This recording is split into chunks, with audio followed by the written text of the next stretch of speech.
to order. We have Colton joining us virtually, and we'll do our flag salute. I pledge allegiance to the flag of the United States of America and to the republic for which it stands, one nation under God, indivisible, with liberty and justice for all. All right. You have to run, Doug. Get my step. All right, roll call. All right, Ms. Bolenbacher. Here. Mr. Chandler. He's on Here. Zoom. Ms. Compatello. Here. Mr. Lavasser. Here. Mr. Marks is absent. Mr. Radilla. Here. Oh, and I forgot you, John. I'm sorry. Here. Mr. Oliverio is here. Mayor Perry is absent. Solicitor Corbel. Here. Engineer Minsterman. Here. And myself. We have a quorum. Great. All right, the consent agenda. So on the OneDrive, we have the minutes from August 25th, 2022. There was one change to those minutes, and that was updated on the OneDrive.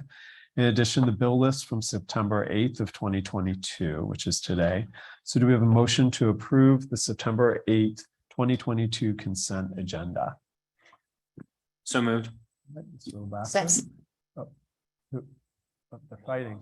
Okay, Ms. Ballenbacher, seconds. Any discussion? All right, all in favor? Aye. Okay, motion passes. All right, public comments on the agenda items. At this time, citizens may address the Crafton Borough Council on any issue appearing on today's agenda. Only residents and taxpayers of the Borough of Crafton will be permitted to address the council. Comments on non-agenda items will be taken at the end of tonight's meeting. Speakers will be permitted to speak for a maximum of 3 minutes. Groups of people will be required to designate a spokesperson to represent them before council, who may speak for a maximum of 5 minutes. Please sign in or raise your hand on Zoom and state your name and physical address for the record. Do we have anybody signed in? Ms. Boyer is signed in, but the topics are for The end of the Okay. public comment session. Okay, great. And then do we have anybody online that has raised their hand?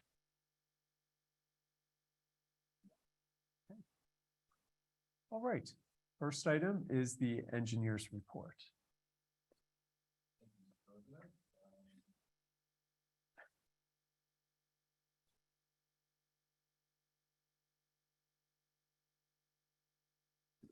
So tonight, I wanted to just supplement a couple of the items on the engineer's report. One is Crafton Boulevard, just giving a general update on that project. Essentially, the project is in its final stages as it relates to the rest of the curbs on the hillside of Crafton Boulevard up towards Clearview. So the curbing, and there are a couple depressed curbs and some pull off areas there, parking areas. That work is being addressed.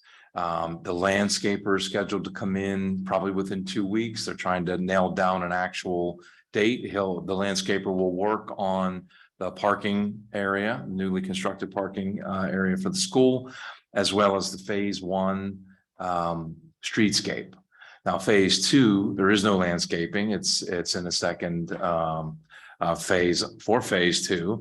And so what will happen is that all those areas to be landscaped will be planted with grass until the funding for the landscaping and the lighting is acquired. So that looks like, and after that work is done, and even during the landscaping, as soon as the curbs and are completed, then the remaining work is to pave Crafton Boulevard and the streetscape areas, and then there's a large section of pavement down at the school. So that work will be complete. We're expecting by the end of October to have everything complete there if the weather holds up. And then on a related item over on Clearview Extension, there's the permit from PennDOT to improve the sight distance at that intersection. And that work is being done by the same contractor who's doing Crafton Boulevard, Independent Enterprise. And they're saying that once they're done with the curbs, as I mentioned, within the next 2 to 3 weeks, all that work will be done. They'll move to that project. So early to mid, by the end of September, maybe early October, and that should take a month at the most to finish that work and complete that project. So all of this should be wrapped up. The only thing we're sort of flirting with is the paving season. If for some reason the weather turns bad, usually October is fine to pave. But if for some reason the weather turns badly sooner than these are finished, then they have to be dressed and paved in the spring. But that doesn't look like that's going to happen, at least on the Crafton Boulevard side. That should get paved. And that's it. Everything else in the report stands as presented. May I ask a question? With regards to the amendments that we asked from PennDOT, do you know where that is in process? I know we have a resident in the room that was concerned about a driveway. Was it District 11 or what's the district? Is that into the district and being reviewed? Yeah, the amendments were submitted, and at this point, we still haven't heard back. We'll contact them next week to check the status on it, but still looking to hear back on those. Thank you. Any other questions for the engineer?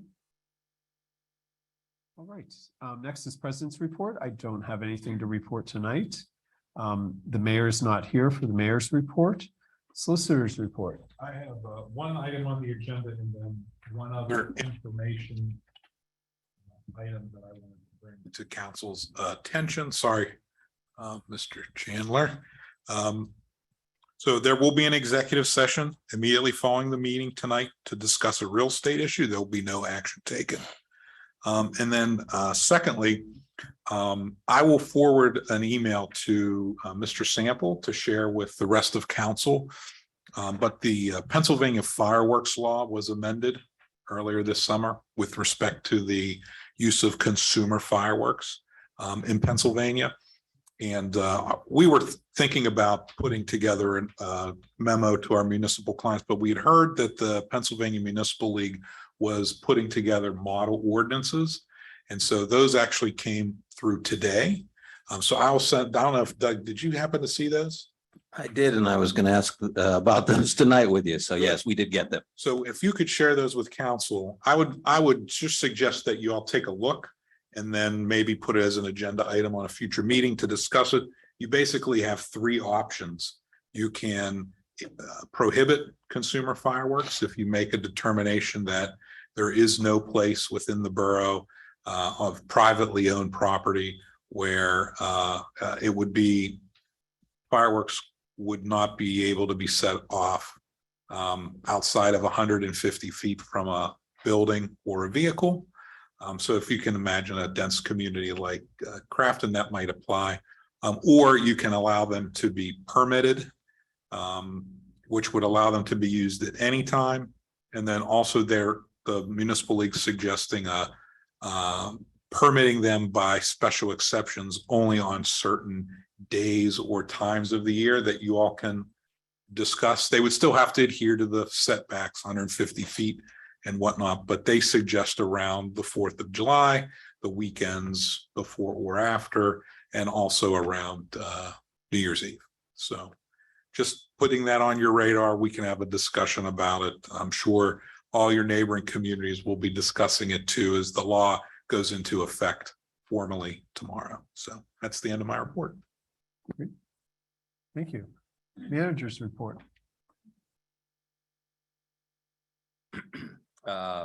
In the OneDrive was my written report, and I do have one item to discuss here tonight, which there was also a memo in the OneDrive, and it's the fire inspection ordinance. This is for all commercial multifamilies over 3 units.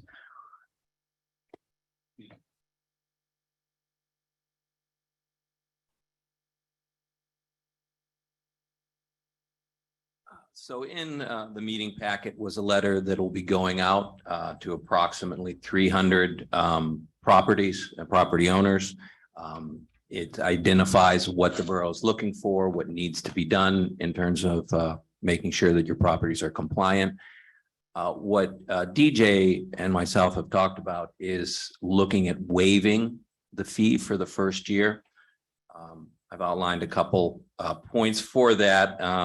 Chiefly that there's going to be, the property owners are going to be required to, or there's going to be some investment in the properties. Anytime a new program rolls out like this, there's always a little confusion. There's, oh my God, what's happening?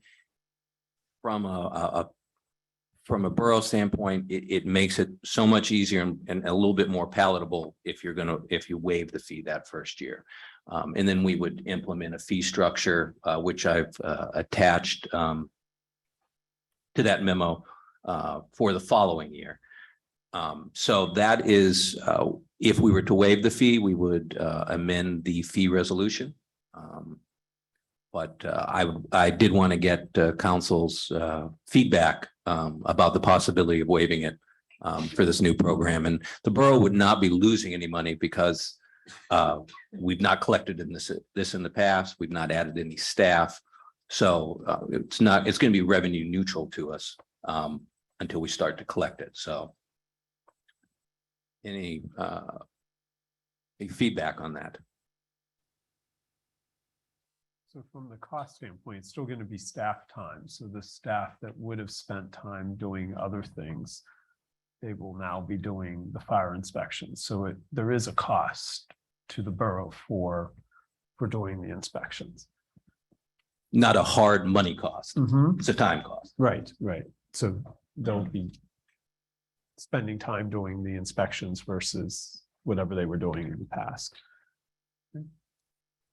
Thoughts? In order to get themselves up to compliance, they'll need to make some building upgrades.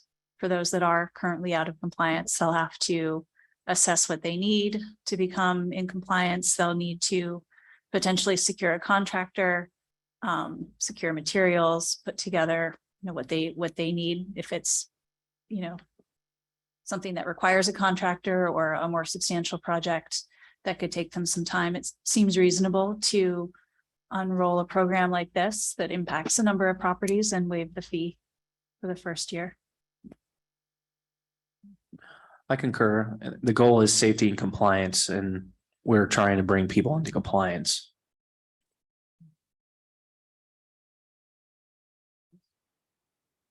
So is there, the one concern would be we don't charge a fee this year, then next year we charge a fee and they say, what, I didn't pay anything last year. We would amend the letter that would go out to include the language that the fee is going to be waived for the first year only, so that they understand. And again, this is the whole purpose of this ordinance is for safety. And that by doing this move, it reinforces that the borough is concerned about the safety, and that's our priority. So I'll have a motion to amend the fee resolution at our next meeting.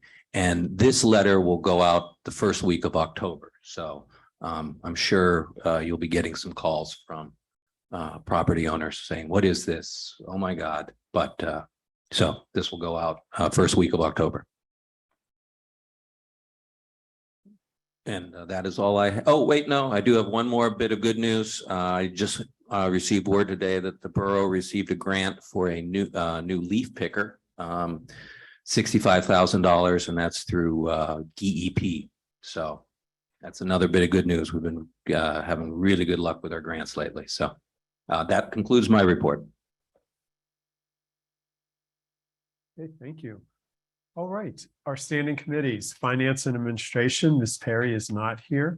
Mr. Sample, can you speak on the budget? Yes, so we are on schedule with the budget schedule that we laid out in July. The draft budget will go to the Finance Committee for their first meeting in October, which would be the 6th.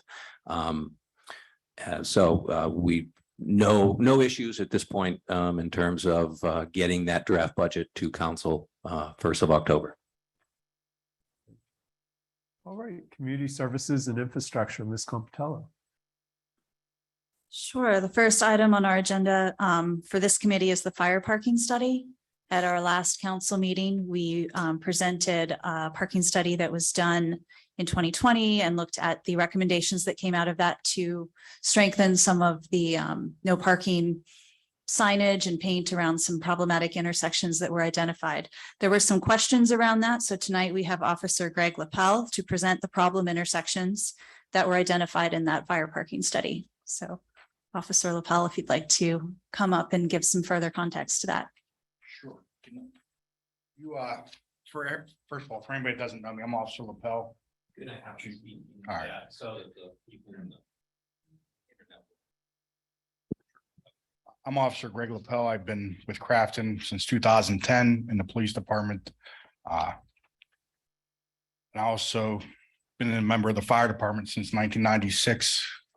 And Chief Sumter asked me to do this study based on the fact that I operate the fire trucks that we have here in the borough, and also work for the police department, obviously. So back in early 2020, I did on some night turn shifts, the study that was outlined here. Most of the problems are concentrated in the third ward, probably between Ewing and the bottom of North Emily and Grinnell. Fortunately, that's just a part of the borough where there's a lot of residents that are in close proximity to each other and limited off-street parking. So it did present some problems. I'm not sure, did you have any specific intersections that you had questions on that I could try to help, or do you want me to go through the whole list here? We can perhaps open it to council members to share some of the questions that they had. The study was discussed at the last council meeting, and it was well put together and seemed straightforward in many ways. But there were some questions about how, why certain intersections were deemed problematic and not others. It was requested that you come and share a little bit more of the reasoning, and maybe we'll just open it up to council members to pose their own questions. Sure. Yeah, Officer Lapel, thank you for being here this evening. No problem. So one of the questions that we have is, in general, we understand that the intersections selected are of particular concern due to the on-street parking congestion and the issues there. But my broader question is, if it applies here, why don't we apply it across the municipality? And if you could just speak to the methodology on that, because the question is, should we just expand it, to every intersection to ensure safety as well? I would, that I think would be up to Crafton Council, how they wanted to handle that. I just was going and problems where I saw a problem.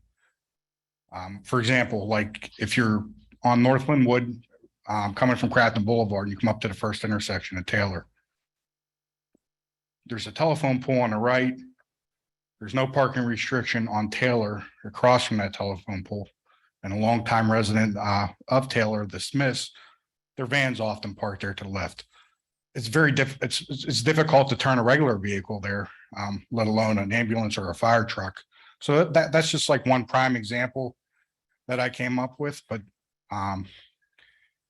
if you want to be uniform and do it throughout the whole borough, that would only help us. Right. And from a legal standpoint, I guess my question is just under the motor vehicle code or however it's structured. Mr. Corbel, can you speak to any of that with regards to the uniformity and what's required, or could you speak to that? What's under the the vehicle code? It's 15 feet, I believe, from any intersection. Any intersection. And that's why I'm just And saying, then, like, then there's also signs, like intersections with stop signs is, I believe, a 15 or 20 foot setback. But I'm gonna be honest, Crafton being as old a borough as it is, it's really gonna be pushing it in some places. I mean, it's gonna take away some parking. And like I said, I did this with the strict intention on, yeah, this car might technically be illegally parked, but it's not gonna hamper us getting to a fire scene. Go ahead. I'm sorry. I didn't mean to cut you off, Oh. but you can finish first.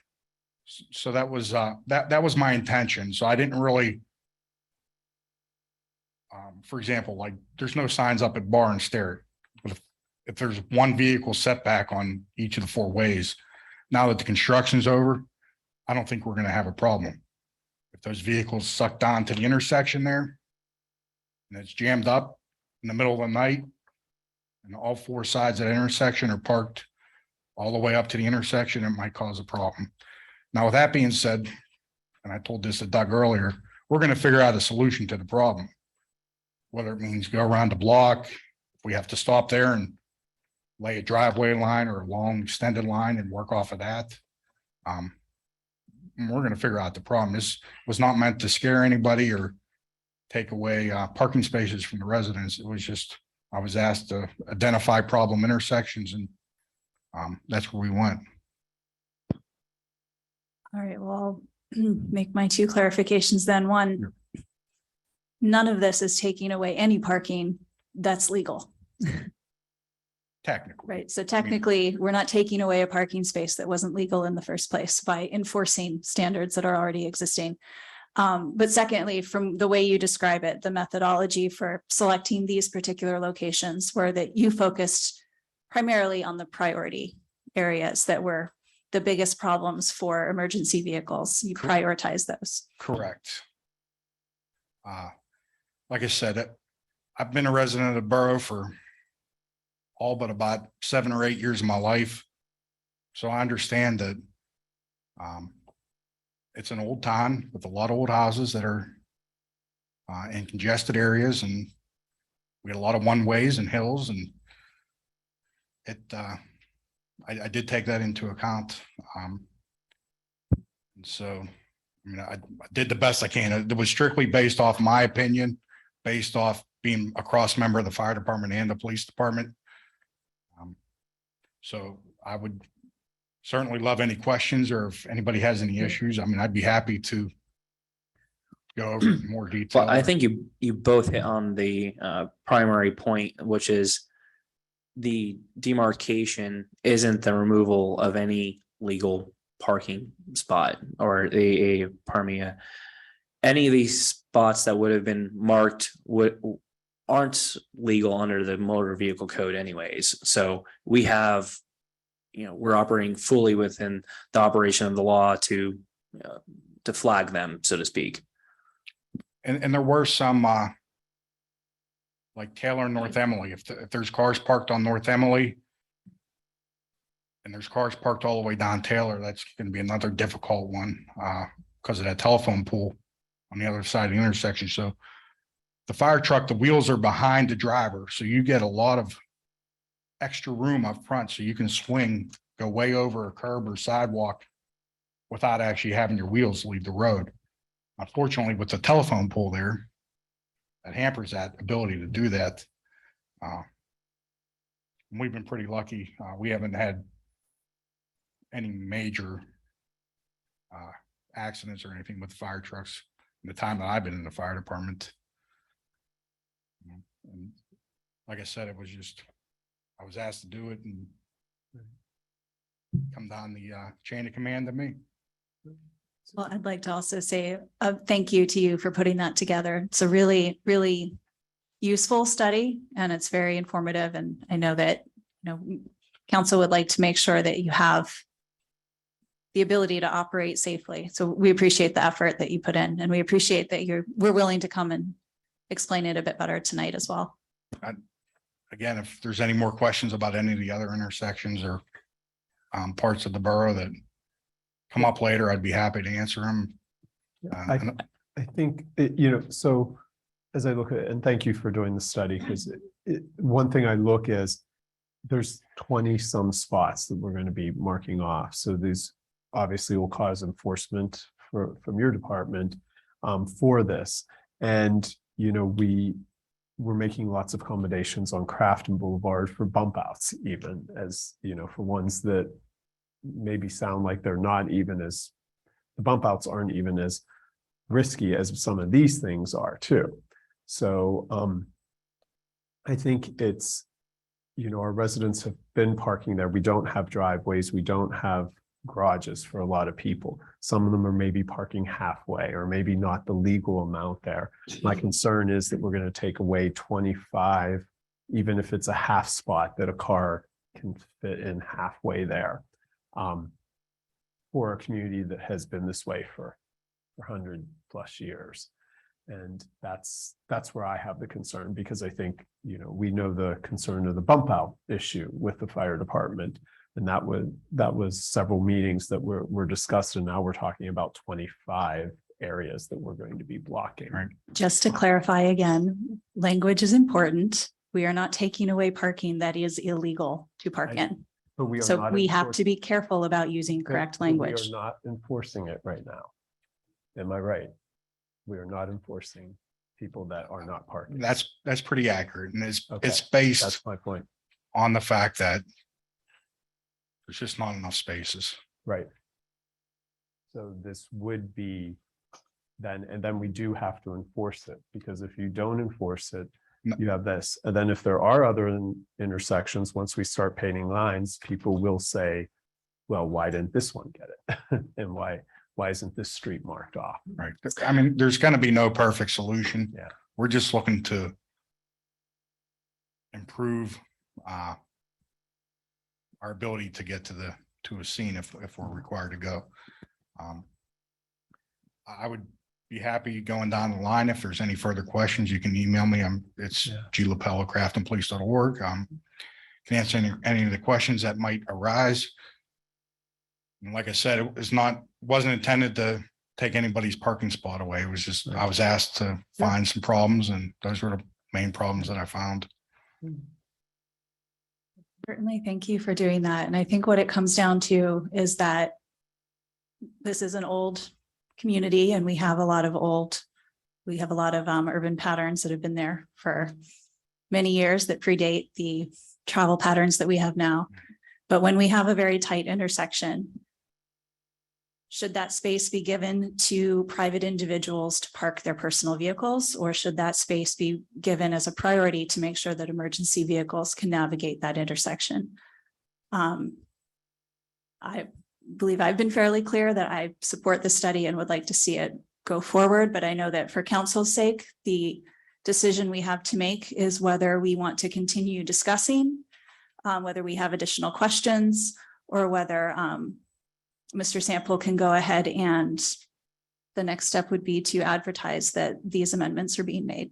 I don't know if you want to re-describe that process again. We talked about it a bit last month, but that's basically our next steps. Either we decide to move forward with the ordinances, or we engage in further discussion. Well, I actually have this question for the solicitor.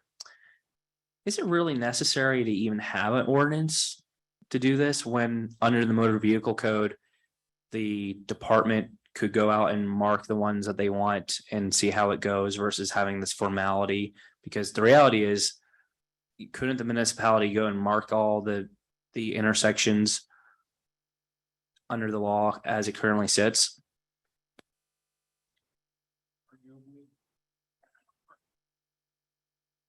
Arguably, yes, but in reviewing our ordinance, I think we're pretty specific about the areas on the streets. But if we're just talking about the motor vehicle code, the corners, the areas around the corners, then you may not necessarily need an ordinance to do that.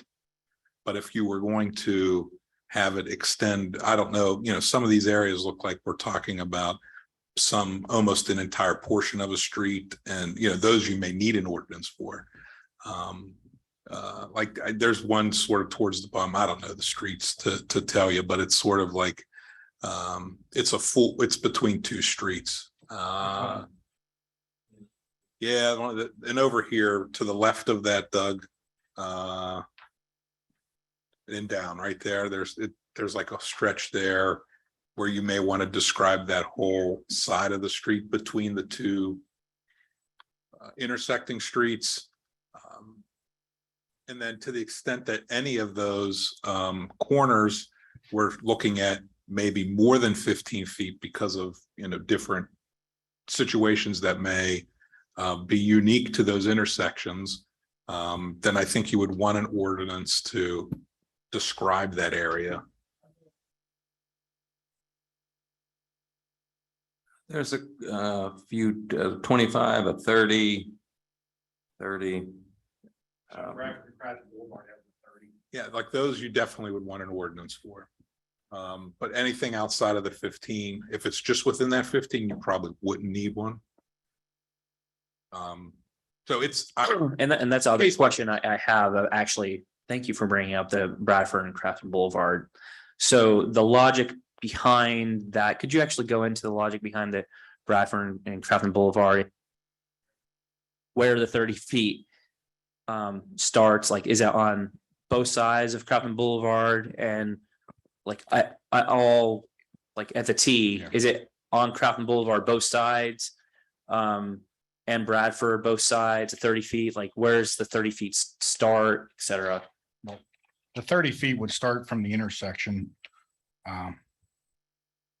So basically the edge of the intersection, 30 feet back would be my understanding. And that's been like that probably since my dad was a little kid in this borough. I mean, that's way before my time, Yeah, from what I understand. because Okay. I actually would like to refer this to the engineers, and because we're gonna be having a discussion about, the intersection of Crafton Boulevard and Bradford, and the discussing a potential stop sign there, and we've had this come up in the past. So I just want to make sure before we advertise that we understand exactly what we want, because we don't want to be double handling an issue. That's my other concern. Mr. Lasser, I only see that on the westerly side of the street. For Bradford and Crafton Boulevard in the ordinance book that I have. Okay. That I'm guessing also goes way back to when the 53 footers were coming through the borough. That would be probably why that was set back to 30 feet. Yeah, and one of our goals is to try to make that intersection or that entire corridor more pedestrian friendly, and we're not trying to people believe that's a state route, and Bradford is not a state route. And we are concerned about the people think that they can bring their 53 footers and then it's really residential street. So my point to the council is, I think we should invite the chief and Officer Lapel to sit down with the engineering committee to review and walk through these things, and maybe even have a site visit so we can understand on the ground and sort of just review it. I know it would be a time commitment for you to do that. However, I don't want us to be double handling some of these intersections. And there's potential in that corridor that you mentioned that has a lot of issues. We're going to be redeveloping about 8 of those streets, and to further discuss some of the rebuild and make sure that the engineer understands what the need of the fire department is, just like what we did on Crafton Boulevard with some of those bump outs. Because one of the reasons why we have the bump outs on Crafton Boulevard is because of the parking problem that occurred, and the logic was a bump out's easier to get around than, or ride over than, a car. So again, I think it's a opportunity for us to work together. And one of the criticisms that we had was we didn't work closely enough with the department, and we should take this opportunity now while we're finalizing plans to strengthen that cooperation.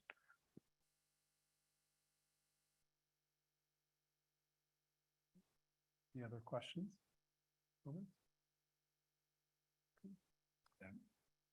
Thank you. Thank you. Thank you.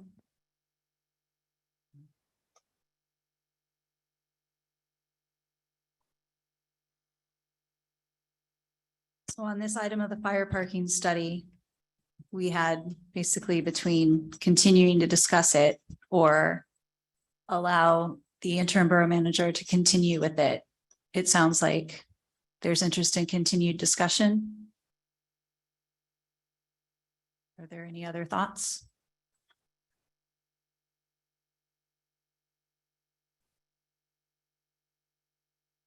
Just to clarify, so there's discussion or move to post it?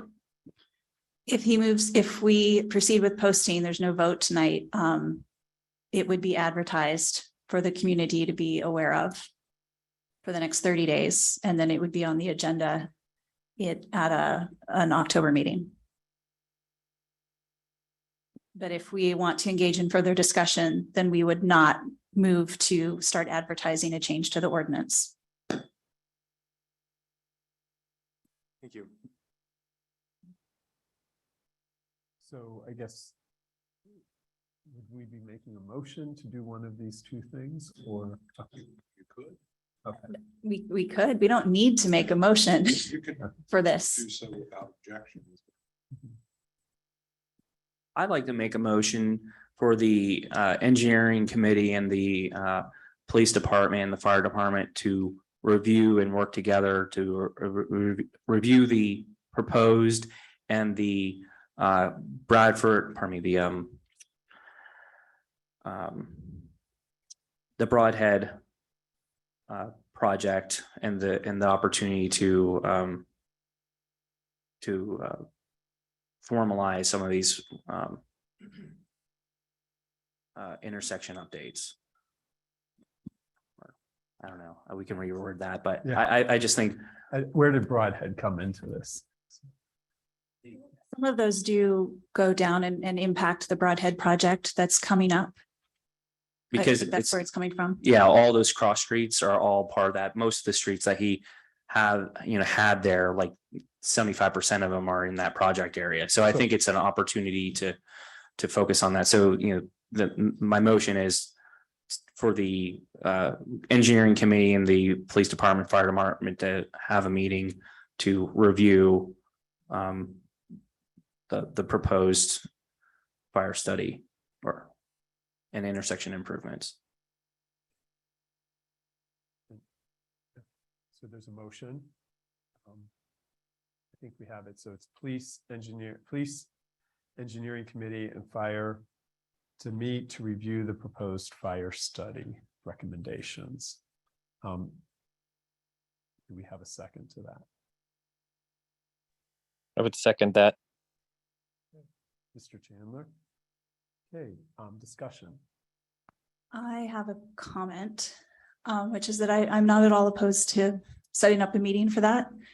But the ordinance that was already prepared is only talking about paint, really. And I don't see any reason why we couldn't go ahead and do that while we continue to talk about what might be further formalized through future construction projects. So I was going to say, go ahead. I think if we want to go ahead and do some tests with the markings, we can go ahead and do that. That's very clear on the motor vehicle code. We can do that. So I'm not saying not to do that.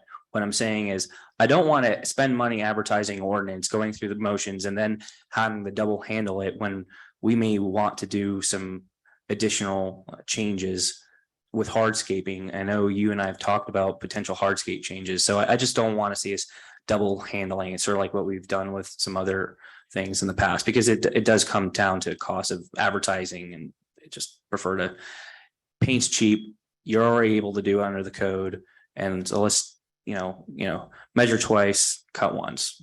I have two thoughts in response to that. One is, if we were to do hardscaping, I'm not sure that would require a later amendment to the ordinance anyways. If the ordinance already says you can't park 15 feet from the intersection, and we add hardscaping that further makes it impossible to park in that 15 feet from the intersection, I'm not sure we would need another amendment anyways. But I would be open to, I would be in support of us perhaps considering just doing paint to mark the areas that are within the 15 feet of the intersection, not changing the ordinance. And then those few intersections where the ordinance update would be required because it exceeds the current regulations already, we could perhaps defer that to a later time.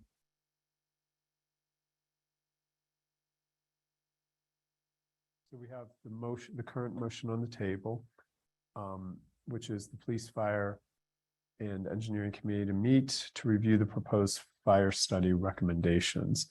The other thing to remember is that there is a whole section of this that is not the ones outlined here that are already painted, but the paint has worn off.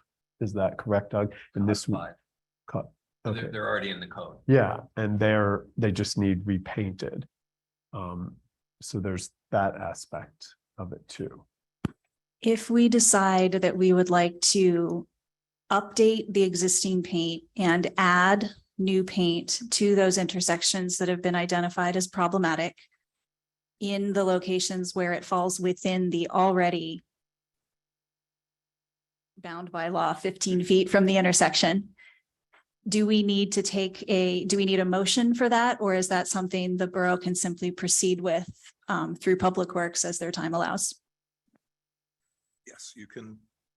As long as there's no objections, you can do it. And if there are objections, then you should do a motion. So right now we have a motion on the table. So is there any further discussion on this motion? We're voting to approve a request for a meeting. Request for the meeting, which would also mean no advertisement and no changes to what's currently there at this time. So this is for the police, engineering committee, and fire to meet to review the proposed fire study recommendation. I don't think that no changes to what's there currently was a part of that motion. The motion was for a meeting to have the entities meet. I don't think there was any ban in that motion on updating the paint where we can already legally do so. Correct. My motion was to have the meeting so we can review that. And if the manager and the public safety authorities want to go ahead and do what they're able to do under the motor vehicle code, go ahead and do it. And we'll see what the public feedback is and go from there. And it'll sort of be, we can move forward in that way. I think that's what I meant. Thank you.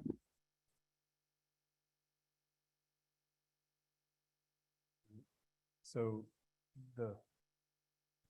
we're clear on the motion, because the motion is for are you saying for the entire study, or is it just for the ones that are outside the motor vehicle code? It was for the entire study area. Okay. And the reality is, I believe the committee, this meeting should, consider just look at the entire borough, but what's been proposed first is the first on the agenda, which is go over the hotspots that, Mr. LaBelle brought to our attention. But I think the committee should work with public safety and engineering to make sure that we are, taking consideration, the concerns all over the borough. Okay. So do we have to revise the amendment to be the entire study area? Yeah, the motion is secondary. If that wasn't in the original motion, which at this point I'm not sure. Well, I'm just asking for a meeting to go over the fire parking You study. do not need a motion for a meeting. Right, I so, thought Philip was making the motion to delay activity until after the meeting, which I think a motion would be appropriate in that scenario. correct. Yeah. Yes. So I had the motion as the police, engineering committee, fire department have a meeting to review the proposed fire study recommendations of the entire area. Is what we have. So no other action happens besides. Right, I called the vote. Okay. All right, so all in favor? Aye. Aye. Aye. Opposed? Um, 2, so motion passes 4-2. So that's good. So there will be a police, engineering committee and fire department meeting to review the proposed study recommendations. Following upon that, we have determined through our discussion that we do not need a motion or an ordinance change to be able to put paint down in the areas that are already designated as not legal parking spaces. I think it would be suitable to wait until we have a meeting to proceed with that anyways. But since there is no change in the ordinance required for that, there's no vote from council, we can proceed, or Public Works would be able to proceed after that meeting unless there are objections now? Does council want to air any objections or? So the motion passed for the entire study area. So no action happens for the entire study area until this meeting occurs. But I'm confused because we voted on a motion to hold a meeting regarding the entire study area, but we made sure that it removed a ban on taking any action during Right. that time. So as the motion maker and the person that, what I'm trying to say is, there's no need to have an ordinance. Right now, if the borough manager wants to work with public safety and they mark what they need to mark, that's, up to them, like we've done in the past, and we'll see how it goes. And if the public comes out and riots against what they marked, we're here to hear the public outcry, and that will also help us and, inform our decisions on other projects that are coming down the pike. That's my view. I don't like codifying too many things if we already covered under another law. Like, I just want it to be streamlined and simplified where possible. So then why did we have this study in the first place?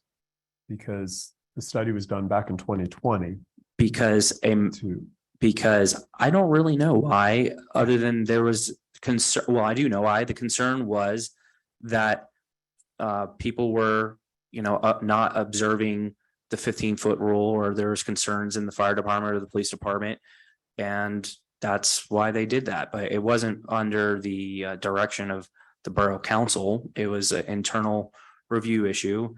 And if they had talked to, let's say the borough manager at the time had talked to the borough solicitor, the borough solicitor would said, you're within your right to mark those intersections, period. So again, it just comes down to, there's not always a need to codify something if you're already covered under another law. That's my point. And that makes a lot of sense. There were only a few things in that study that would have really required it. So where I'm going with this, and let's see a third time if we can make this clear, is that while we are going to set up that meeting, and that will be very beneficial in, maintaining transparency and making sure everyone is on the same page and involved.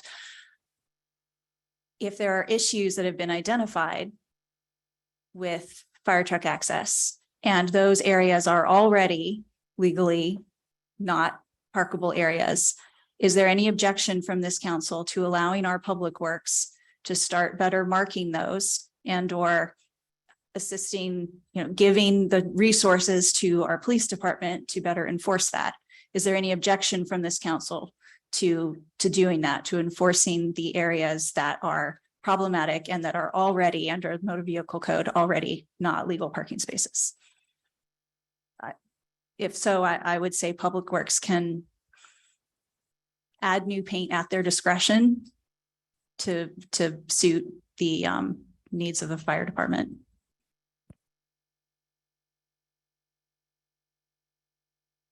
I did not hear an objection. Did I? Okay. And then in the meantime, to go back to what's actually on our agenda here, we are not going to be advertising or proceeding with any changes to the ordinance at this time. We will be acting solely within what is currently already encoded in law.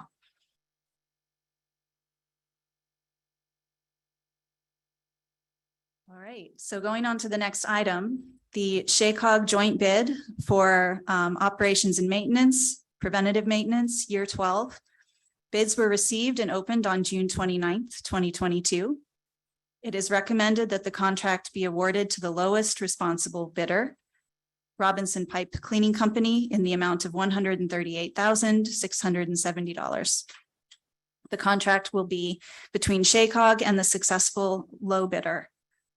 Although SHACOG is the official contracting entity, since this activity is being undertaken on behalf of the municipalities participating in the program, it will not undertake the obligation without the concurrence of those municipalities. Crafton's estimated share of the bid for the project is $14,590, which has been appropriately budgeted. With that, I'm going to make a motion to authorize the interim manager to send a concurrence letter to Shaycog for them to enter a contract with Robinson Pipe Cleaning Company in the amount of $138,760 for the 670. 670. $138,670 for the O&M preventative maintenance year 12. Second. Any discussion? All in favor? Aye. Opposed? Okay. Motion passes. All right, third item, some good news. The DCNR grant award. The borough was awarded $250,000 from the Community Conservation Partnerships Program, which is administered through the Department of Conservation and Natural Resources, DCNR, for the Phase 1 renovations of Linwood and Noble Park. The total project is estimated at $500,000.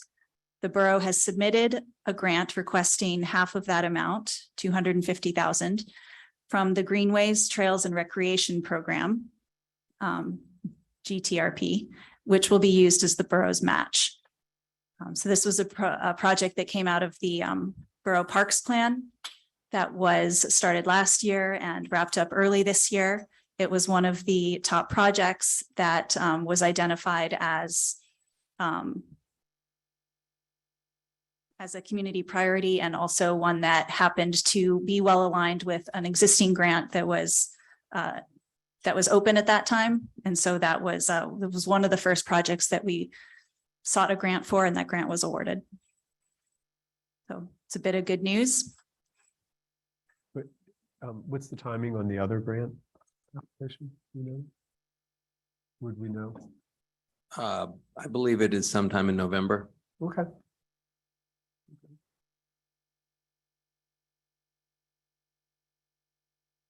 All right, any questions? Hopefully everyone's just happy about that one. It's good to get grant funding. That is great news. And Yeah. thanks to the committee for all their work on this. I don't know if they know officially, because we just learned Tuesday, I think it was, or Wednesday, that this had happened. So.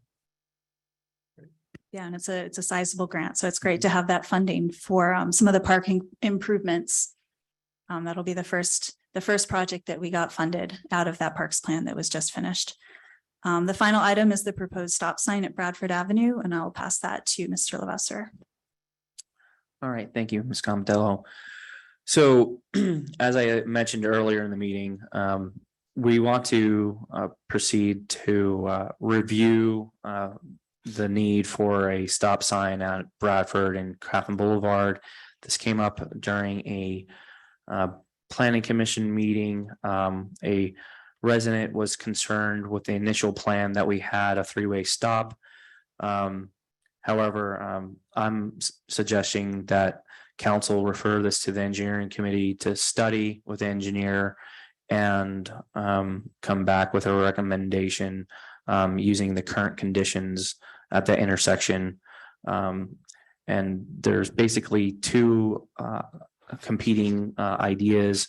One would be a 30-way stop, which from what I understand is not would not be enforceable under the law. And the other would be a full stop on Bradford.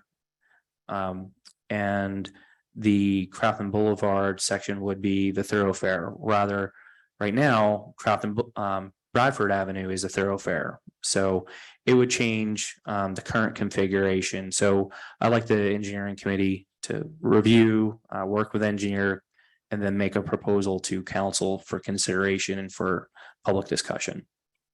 So Mr. Levesser, you're saying three-way is not legal. We can't add a stop sign to Bradford right now. The recommendation is potentially to just have it go Crafton Boulevard, go straight, and have everybody stop at Bradford. Correct. And Engineer Minsterman, would you like to speak a little more to that, please? I wouldn't be quite as definitive as to say that it's not legal. The whole point is to discuss the options, have the engineer, the traffic engineer, do the evaluation, come back and say what options are legal, what are defensible, what are in accordance with Maybe the word I traffic was looking for standards. was currently enforceable because we'd have to do a ordinance update. Yes, that's the basis of the ordinance. So that's why it would be brought back to be discussed.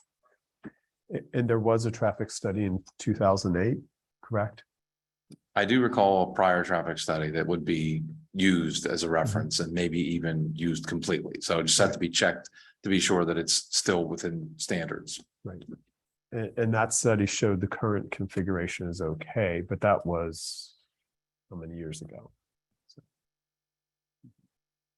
And there may be other options that are okay too. And the conditions have changed. We have made structural changes to the intersection. Highly unusual to have an unimpeded left turn from a residential street onto a street that feels like a through street.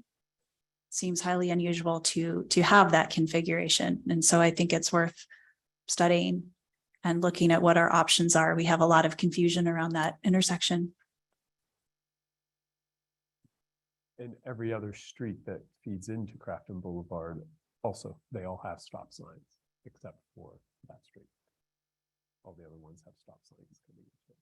Right. And again, local lore is that Bradford is a state route and it's not. And so I think this is also to break that cultural understanding that it is, but it really is not.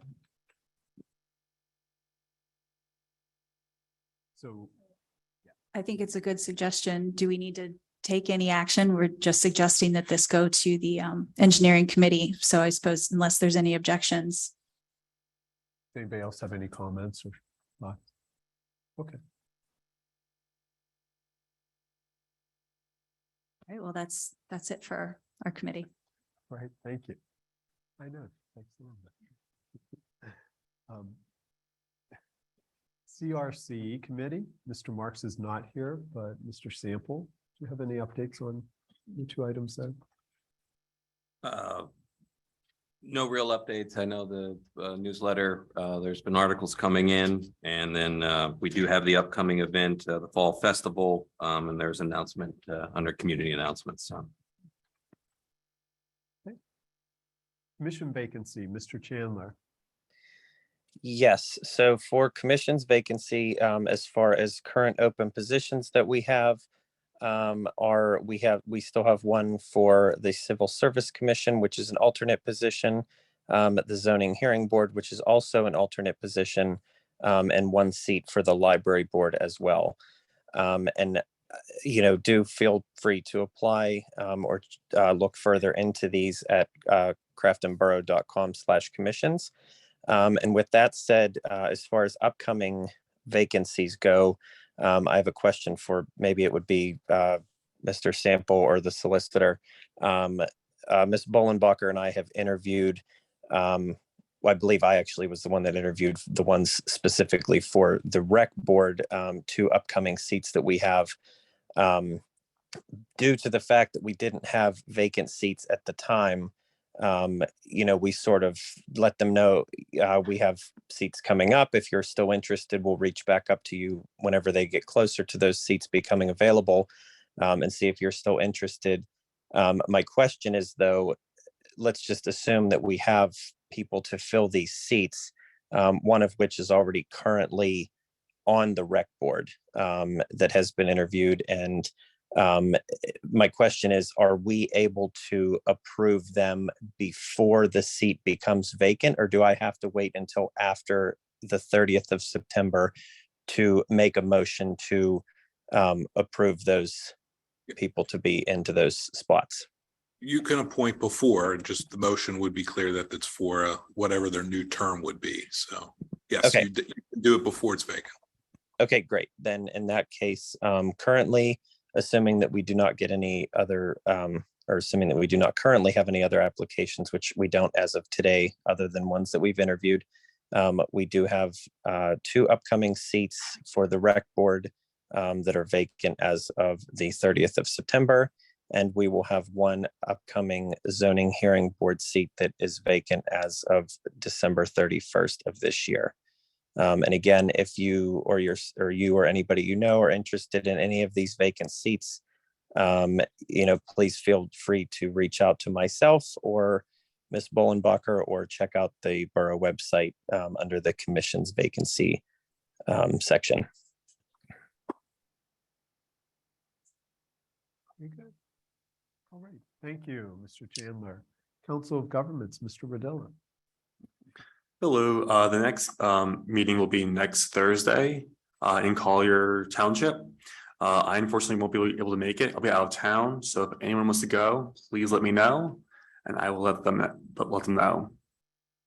I am the alternate and I also cannot make it that night. And Do we have I've let him know. anybody that can make it? Because we definitely, I think they've been off all summer. Is that correct? Correct. This is the first one back after the summer break. Okay. Oh, you. I'm sorry, Oh, what was the date again? I'm sorry. Next Thursday. Next Thursday. 15th. Okay, I will 15th. it's possible. I will let you guys know. I'm gonna have to check my calendar for work.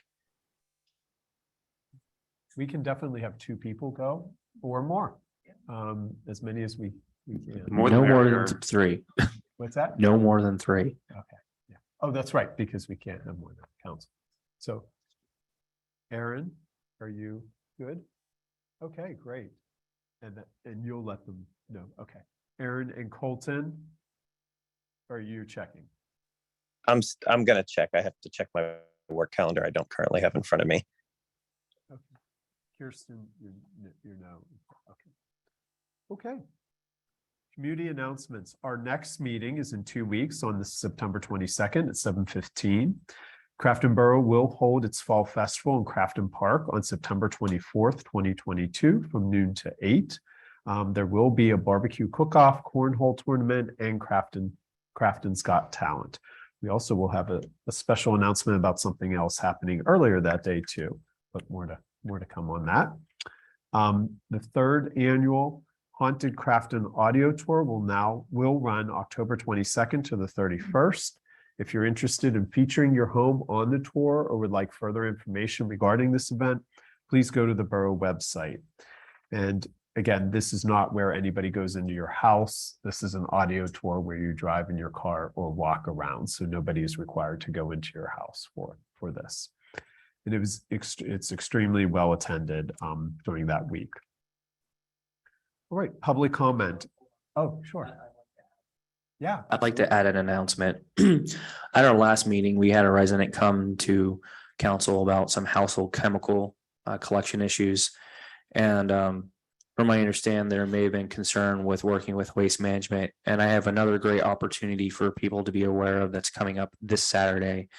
The Pennsylvania Resources Council is holding a household chemical collection event at the Allegheny County Park at South Park.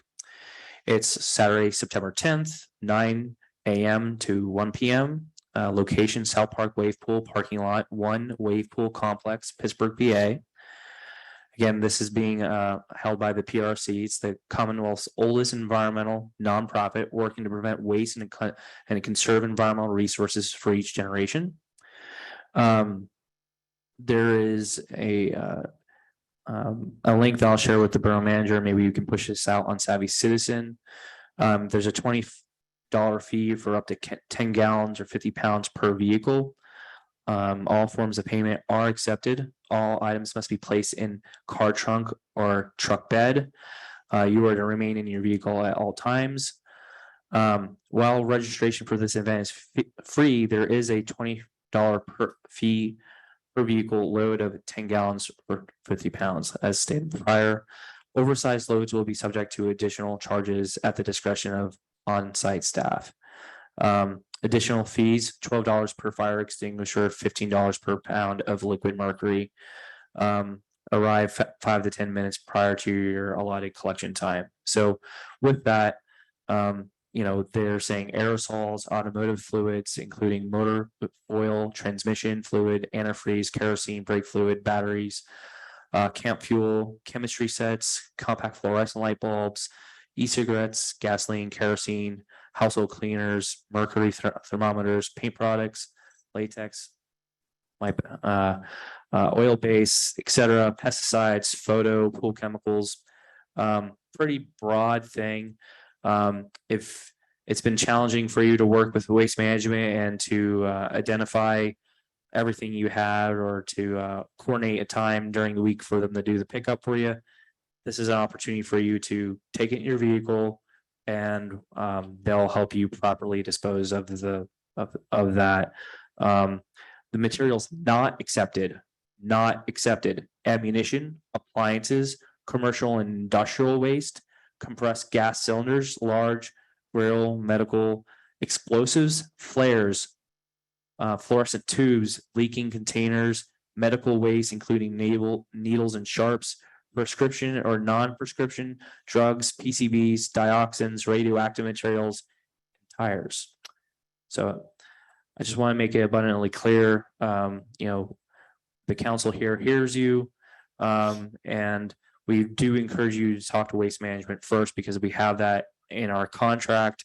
And so council knows I did speak with the emergency planning committee representative, and I have some additional details to share with the manager on how else to handle some of these items if something comes up. But again, I think this is a great opportunity. I'm going to give it to the borough manager to push out on Savvy Citizen.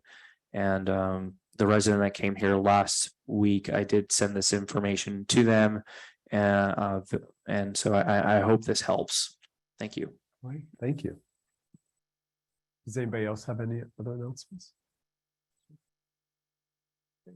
All right, public comment. At this time, citizens may address the Crafton Borough Council on any issue. Only residents and taxpayers of the Borough of Crafton will be permitted to address the council. Speakers will be permitted to speak for a maximum of 3 minutes. Groups of people will be required to designate a spokesperson to represent them before the council, who may speak for a maximum of 5 minutes.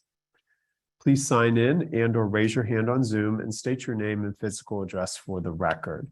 So for our sign in, we have Jane Boyer. Jane, yes, you can go right up there.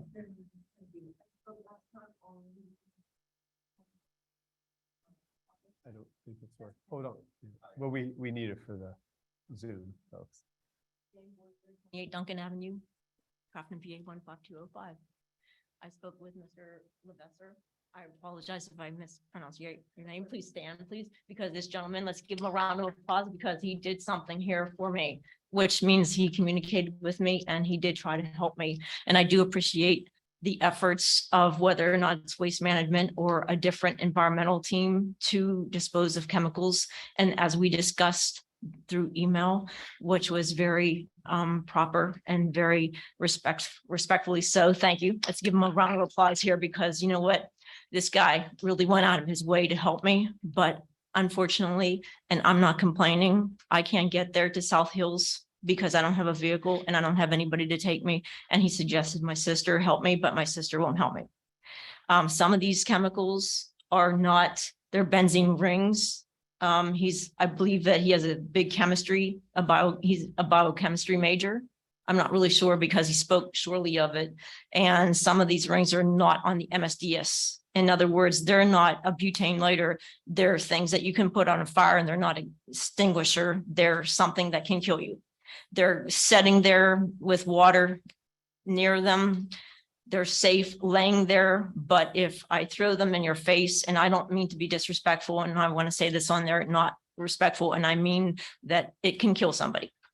Have I tried waste management, special collection? Have I tried the fire department, police department, 3134 downtown, station 4? Yeah, biochemical hazard waste management directed me to collection of cleanup sites, but they will do commercial, not residential. Why do I have these? Long story. I don't know if I want to say it. They're my brothers. He's a chemist, but he's also a federal convict. I don't want to get into it, but I can't communicate with him. He's under guidelines of Allegheny County and of federal probation officers. I'm under God here, and I know Mr. Can you state your name, please? Levesser, yes, sir. I want to be respectful to all of you. I only have 3 minutes to say it, and I'm very nervous because I really don't know what else to do. Have I contacted another cleanup site that I actually pay to come and do that? Yeah, again, they lost their license for Pennsylvania and does Ohio. Have they been at the residence? Yeah, it's stated on police report. They have been at the residence of 28 Duncan Avenue back in 2013 to get $13,500 worth of grade A commercial chemicals that will kill you. And if you think $13,500 was a lot, you should see what's in the house now. That's your. Have I tried to fight? That's your 3 minutes, Ms. Boyer. Okay. Thank you. I'm sorry. I would like to speak, would like to commend the young lady here. Do we have anybody online that has raised their hand? Okay. All right. Very good. Well, if there's nothing else by council, we'd like to adjourn the meeting. It is 8:27. Thank you, everyone. Thank you. We are having an executive session that'll be in this room, so we're having that right after this meeting. So thank you, everyone.